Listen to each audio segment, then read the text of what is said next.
Boa noite, meus queridos, cansados e cansadas, ansiosos, ansiosas, os insones da madrugada. Eu sou a Dani e esse é o seu momento de relaxar. Respira fundo, pega aquele travesseiro bem fofinho, vai se acomodando aí no seu sofá, na sua cama. O importante é que você esteja confortável e que deixe aqueles problemas todos para amanhã. Não pensa neles agora não, tá bom?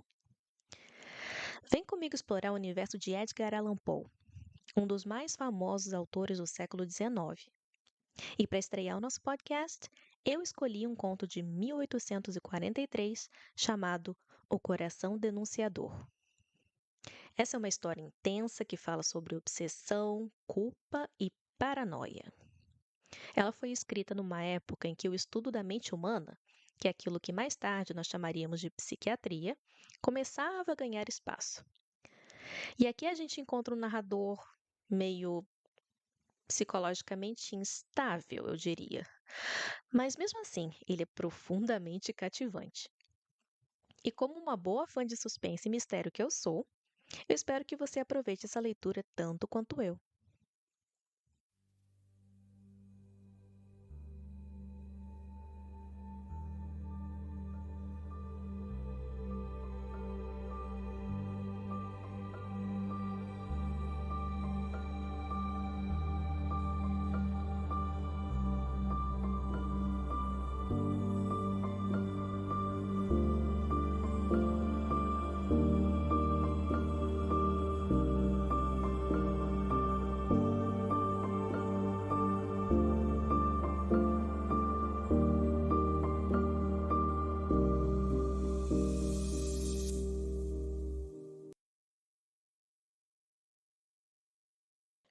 Nervoso.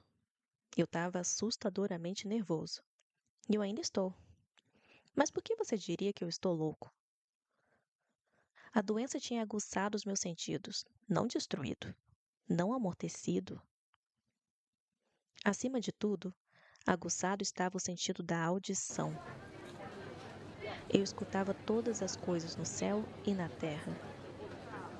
Eu escutava muitas coisas do inferno.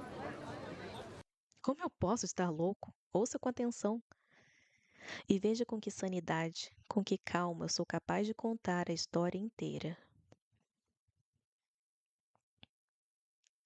É impossível dizer como a ideia entrou primeiro no meu cérebro, mas uma vez concebida, perseguia-me dia e noite. Objeto? Não havia nenhum. Paixão? Não havia nenhuma. Eu amava o velho. Ele nunca me fizera mal. Ele nunca me insultara.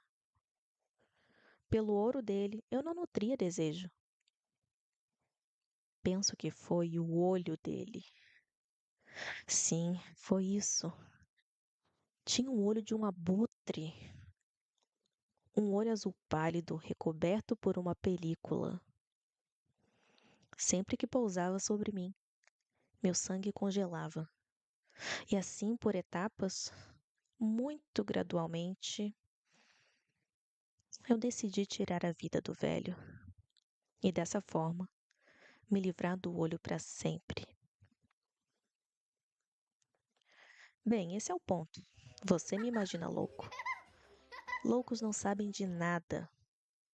Mas você devia ter me visto. Você devia ter visto a sabedoria com que eu agi, com que cautela, com que antecipação, como me entreguei ao trabalho dissimulado. Eu nunca fora mais gentil com o velho do que durante a semana que antecedeu a minha perpetração do assassinato. E toda noite, por volta da meia-noite, eu girava a fechadura da porta dele e eu abria, com tanta delicadeza. Então, quando havia aberto o suficiente para a passagem da minha cabeça, eu introduzia uma lanterna escura, coberta, toda coberta, para que nenhuma luz passasse, e fazia entrar minha cabeça. Ah, você riria de ver a astúcia com que eu a fazia entrar. Eu a movia devagar, muito, muito devagar. para não perturbar o sono do velho. Levava 1 hora para passar a cabeça inteira pela abertura, até que eu pudesse vê-lo deitado na cama. Ah, um doido seria esperto assim? E depois, quando a minha cabeça estava bem dentro do quarto, eu descobri a lanterna cauteloso. Ah, com tanta cautela. Cauteloso, porque as dobradiças gemiam. Eu a descobri o suficiente para que um fino raio de luz caísse sobre o olho de abutre. E isso eu fiz por 7 longas noites. Toda noite, exatamente à meia-noite. Mas encontrava o olho sempre fechado. E, portanto, era impossível executar o trabalho. Pois não era o velho que me atormentava, mas o seu olhar. E toda manhã, quando o dia raiava, eu ia determinado ao quarto e lhe falava com audácia, chamando-o pelo nome num tom caloroso. E perguntava como havia passado a noite. Veja que ele teria de ser um velho muito astucioso, de verdade, para suspeitar que toda noite eu o espreitava enquanto dormia. Na 8ª noite, fui mais cauteloso que de hábito para abrir a porta. O meu movimento era mais lento que o menor ponteiro de um relógio.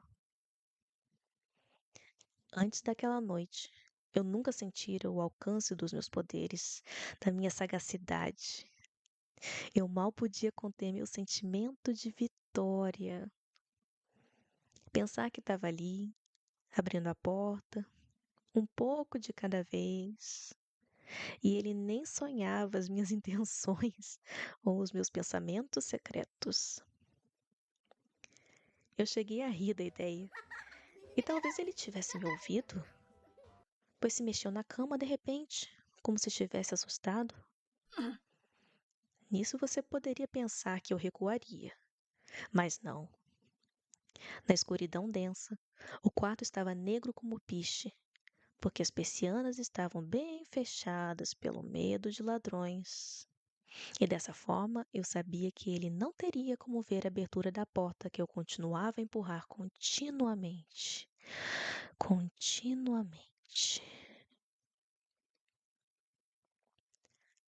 Eu já tinha introduzido a minha cabeça e eu ia descobrir a lanterna quando meu polegar escorregou no ferrolho de estanho e o velho pulou da cama gritando: Quem está aí?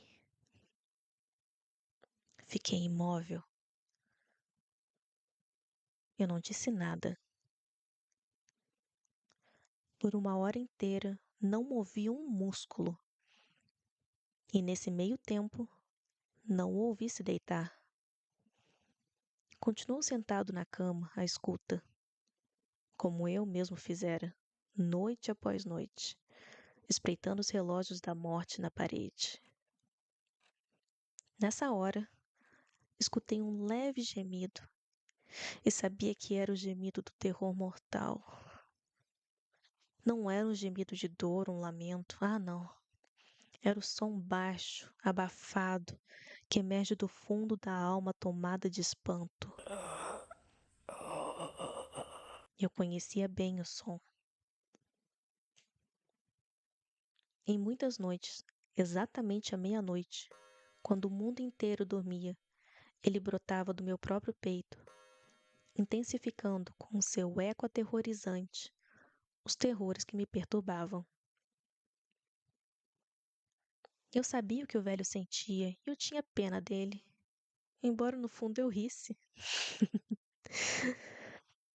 Eu sabia que ele permanecia deitado, acordado, desde o primeiro ruído, quando eu tinha virado na cama. Desde então, os medos dele vinham crescendo. Ele tentava imaginá-lo sem razão, mas não conseguia. Ele se dizia: Não é nada, a não ser o vento na chaminé. Apenas um rato cruzando o quarto. Ou é só um grilo que cantou uma única nota? Uhum. Sim, ele procurava se confortar com essas hipóteses, mas achava todas inúteis. todas inúteis, porque a morte, ao se cercar dele, tinha se aproximado com sua sombra negra e envolvido a vítima. E foi a influência pesarosa da sombra imperceptível que o fez sentir, embora ele não visse nem ouvisse, sentir, sentir a presença da minha cabeça no quarto. Quando eu já havia esperado por um longo tempo, muito paciente, sem ouvi-lo deitar-se, decidi abrir uma fenda muito, muito pequena na lanterna. E assim eu a abri. Você não pode imaginar quão furtivo. Até que um raio único, sombrio, como o filamento de uma teia de aranha, disparou da fenda e caiu no olho de abutre. Ele estava aberto, bem aberto, e fiquei furioso ao fixá-lo. Eu o vi com perfeita clareza. Todo ele um azul pálido coberto por um véu horrendo que enregelou a própria medula nos meus ossos. Porém, eu não via nada mais do rosto da pessoa do velho, pois eu tinha apontado o raio, como que por instinto, precisamente sobre o ponto maldito. E eu não lhe disse que você confunde a loucura com um simples aguçamento dos sentidos? Bem, sim, chegou aos meus ouvidos um som baixo, abafado, ligeiro, como o de um relógio envolvido em algodão. Também aquele som eu conhecia bem. Eram as batidas do coração do velho. Elas aumentaram a minha fúria, como a batida de um tambor que estimula um soldado a ter coragem. Mas ainda assim, me contive. Eu permaneci inerte. Eu mal respirava. Segurei a lanterna imóvel. Experimentei o quanto era capaz de manter o raio sobre o olho. Enquanto isso, o tamborilar infernal do coração aumentou. Tornou-se mais e mais rápido e mais alto a cada momento. O terror do velho deve ter sido extremo. Tornou-se mais, sim, mais alto a cada momento. Você tá me ouvindo bem? Eu te disse que estou nervoso, portanto, estou. E agora, na hora morta da noite, em meio ao silêncio aterrorizante daquela casa velha, esse som estranho me levou a um terror incontrolável. Porém, por mais alguns minutos, eu me contive. Eu fiquei imóvel. Mas as batidas se tornaram mais altas, mais altas. Pensei que o coração fosse explodir. E nessa hora, eu fui tomado de angústia. O som seria ouvido por um vizinho. A hora do velho tinha chegado. Com um grito estridente, escancarei a lanterna e entrei no quarto. Ele guinchou uma vez. Só uma vez. Num instante, eu o arrastei para o chão e puxei a cama pesada sobre ele. Depois sorri feliz ao ver o ato realizado. Mas por muitos minutos o coração continuou batendo com um som abafado. Isso, entretanto, não me incomodou. Não seria ouvido através da parede. Aos poucos, parou. O velho estava morto. Retirei a cama e examinei o cadáver. Sim, ele estava como pedra. Morto como pedra. Pus a mão sobre o coração e a deixei ali por alguns minutos. Não havia pulsação. Ele estava morto como pedra. O olho dele não ia me perturbar mais. Se você ainda pensa que eu sou louco, vai mudar de ideia depois de eu descrever as sábias precauções que tomei para ocultar o corpo. A noite definhava e eu trabalhei apressado, mas em silêncio. Primeiro, eu desmembrei o cadáver. Cortei a cabeça e os braços e as pernas. A seguir, levantei 3 tábuas do piso do quarto e escondi tudo sobre os caibros. Depois recoloquei as tábuas com tanta engenhosidade, com tal destreza, que nenhum olho humano, nem mesmo dele, notaria alguma coisa errada. Não havia nada para lavar, nenhum tipo de mancha, nenhuma mancha de sangue. Eu tinha sido por demais cuidadoso. Um ralo havia sorvido tudo. Quando terminei todo o trabalho, eram 4 horas. Ainda estava escuro como a meia-noite. Quando o sino deu as horas, houve uma batida na porta da rua. Desci para abri-la com o coração leve, pois o que eu tinha a temer agora? Entraram 3 homens que se apresentaram com delicadeza irrepreensível como agentes da polícia. Um vizinho tinha ouvido um grito agudo durante a noite. Levantou-se a suspeita de um crime. Registrara-se uma queixa na polícia e eles, os agentes, foram designados para dar busca no local. Eu sorri. Mas o que eu tinha a perder? Dei boas-vindas aos cavalheiros. O grito, eu disse, tinha sido meu. Foi meu, num sonho. O velho, mencionei. Estava fora, lá no campo. Conduzi os visitantes por toda a casa. Convidei-os a explorar bem. Levei-os sem pressa ao quarto dele. Mostrei-lhes os tesouros do velho, seguro, imperturbável. No entusiasmo da minha confiança, eu trouxe cadeiras ao quarto.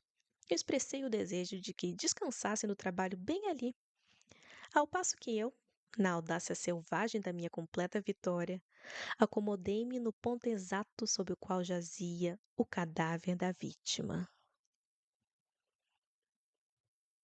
Os agentes se mostraram satisfeitos. Meus modos os haviam convencido. Eu estava particularmente à vontade. E eles continuaram sentados. E enquanto eu dava respostas, animado, tagarelaram sobre coisas íntimas. Mas pouco depois, me senti empalidecendo e desejando que fosse embora. A minha cabeça doía e eu imaginei ouvir um tinido nos ouvidos. Mas eles seguiam sentados, tagarelando. O tinido tornou-se mais claro. Passei a falar mais exaltado para me livrar da sensação, mas ele insistiu e ganhou definição, até que aos poucos descobri que o som não estava nos meus ouvidos. Nessa hora, eu sem dúvida fiquei muito pálido, mas falava com mais fluência e em voz mais alta. Entretanto, o som se intensificou. E o que eu podia fazer? Era um som baixo, abafado, ligeiro, muito parecido com o som de um relógio envolvido em algodão. Fiquei quase sem fôlego. Mas os agentes não o ouviram. Falei mais depressa, com mais veemência, mas o ruído aumentava continuamente.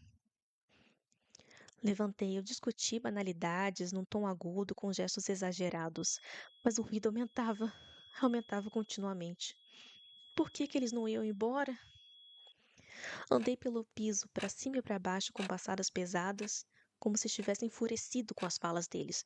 Mas o ruído aumentava, ele aumentava continuamente. Ah, Deus, o que eu podia fazer? Espumejei, fiquei furioso, praguejei. Girei a cadeira em que estivera sentado e arrastei-a sobre as tábuas, mas o ruído se sobrepôs a tudo e ele aumentava sem parar. Tornou-se mais alto, mais alto, mais alto. E os homens seguiam tagarelando com prazer e sorriam. Seria possível que eles não estivessem ouvindo? Deus Todo-Poderoso, não, não. Eles ouviram, eles suspeitaram, eles sabiam, eles zombavam do meu terror. Isso eu pensei e ainda penso. Mas qualquer coisa era melhor que essa agonia. Qualquer coisa era mais tolerável do que esse escárnio. Eu não podia mais suportar aqueles sorrisos hipócritas. Sentia que tinha que gritar ou morrer. E então, de novo, ouça, mais alto, mais alto, mais alto, mais alto. Miseráveis, guinchei.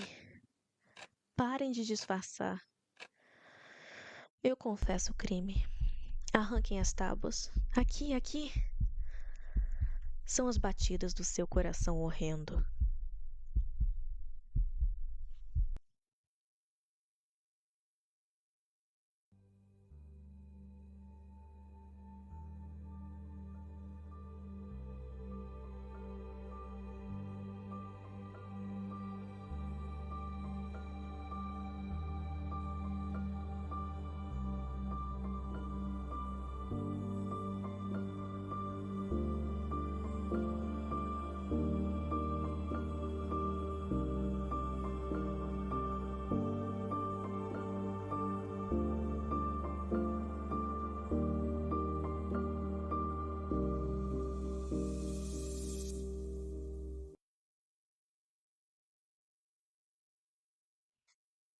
Se você dormiu, que bom.